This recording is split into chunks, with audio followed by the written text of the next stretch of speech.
शुक्ल की एक कविता याद आती है। हिंदी के जो कवि थे विनोद कुमार शुक्ल, उनकी एक कविता याद आ जाती है लेखक को, नदी के तट पर।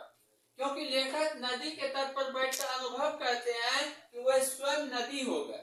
नदी के तट पर बैठ कर नदी का अनुभव होता है कि हम खुद नदी हो गए। क्यों? क्योंकि उनको लगता है कि तट ही नदी में बह रहे हैं, लेकिन नदी अस्थिर है।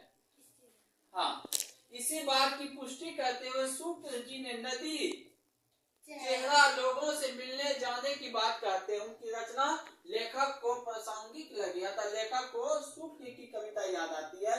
यहाँ पे इसलिए विनोद कुमार शुक्ल का कविता लेखक को याद आ जाता है क्योंकि उनको लगता है कि लेखक नदी के तट पर बैठकर अनुभव करते हैं कि स्वयं नदी, हम भी स्वयं नदी हो गए हैं, हम भी नदी में मिल गए हैं, नदी के तरह हम भी उसी तरह धारा में बह रहे हैं। इसीलिए नदी के तट पर बैठकर उन्हें विनोद कुमार शुक्ल का कविता याद आ